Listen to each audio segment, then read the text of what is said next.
Hey, what's going on? I'm Matt O'Leary back with another video. And before we get started, I just wanted to mention that you can follow me on social media at Matt O'Leary NY on Facebook, Twitter, and Instagram. So now that we got that out of the way, let's jump right into today's topic, which is why the New York Jets don't have a quarterback problem and why Sam Darnold is the answer. And I know a lot of people have gotten on Sam Darnold the last 3 weeks, and part of it's for a pretty good reason.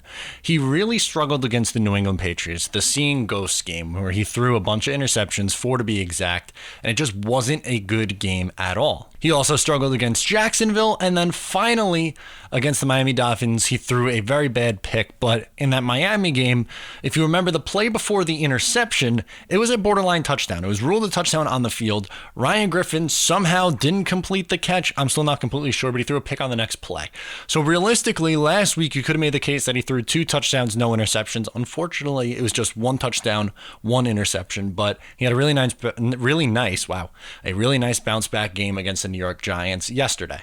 Going into yesterday's game, he only had 18 career starts. Yesterday was his 19th career starts. That's barely a full season. That's 3 games after a full season. So technically, if you want to get real with it, this is his 3rd game of his 2nd season if you want to go by 16-game intervals. And I think that's way too early to sit here and say, oh yeah, he's definitely a bust after a few terrible games in a row. When you look at this New York Jets situation, how could you possibly expect this guy to put up phenomenal numbers? For one, his coach is a moron. Adam Gase is not a good head football coach. We know that for a fact. His offensive coordinator, Dowell Loggins, is equally as bad of a coach. On top of that, he loses Quincy Enunwa, who is probably his number 2 receiver. Robbie Anderson hasn't played up to par. Jameson Crowder has been pretty good.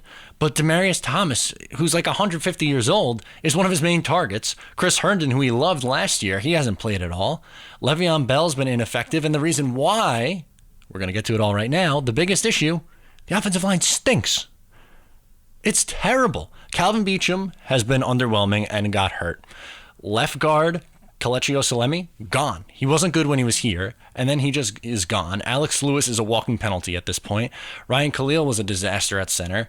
Jonathan Harrison's, I guess, a step up, but he is a below-average starting offensive lineman.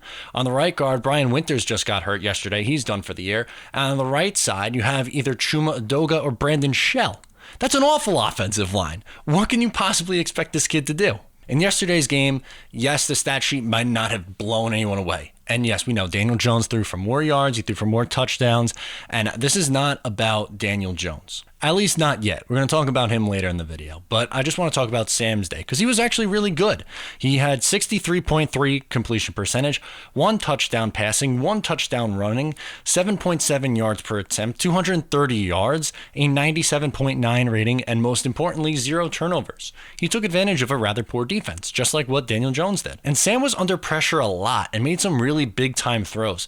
The one that sticks out to me is when he was under pressure, he stepped up in the pocket and then rolled out parallel with the line of scrimmage and was able to find Demaryius Thomas. The other one that was also big to me is Leonard Williams almost had him for a sack, but as he was being pulled to the ground, he was somehow able to find Robbie Anderson on a crossing pattern, which turned into a first down. Those 2 throws made me go, oh my God. Because that is kind of the stuff that Sam Darnold has shown in the past, which is really good. Last week, or yesterday rather, was good Sam Darnold. We have seen bad Sam Darnold. And I'm not going to sit here and say that every single game the rest of the way is going to go swimmingly. It's not. There's going to be bumps in the road. But in order to sit here and say, oh, yep, he's not coming back in 2020, or he's absolutely a bust because of the school he went to, or 3 bad games in a row, is just completely naive. Yesterday, he had the 3rd best QBR in all of football, and he was the offensive player of the week when they played against Dallas. This is a guy who has a ton of potential. And yes, he went against Daniel Jones, who a lot of people are commenting on my video saying that Daniel Jones is for sure better than Sam Darnold. And this, again, not a knock on Daniel Jones. He played really good yesterday. 4 touchdowns. Yes, he has a fumbling problem. I mean, he knows it. I know it. The Giants know it. He had 2, almost 3 fumbles yesterday.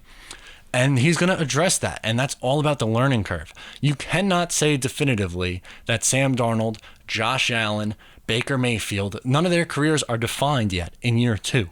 Once you get to about 30 starts in the NFL, that's when you can tell what a quarterback is going to be. And he's just over halfway there. You cannot say that Sam Darnold is definitively bad or definitively good. What I can tell you is that he is the future for the rest of this year and for next year for sure. And if I was a betting man, which I am, I would say that he is a franchise quarterback and he is going to be just fine. Sam Darnold is 22 years old. You don't give up on a 22-year-old quarterback, especially one who can make the plays that he did yesterday.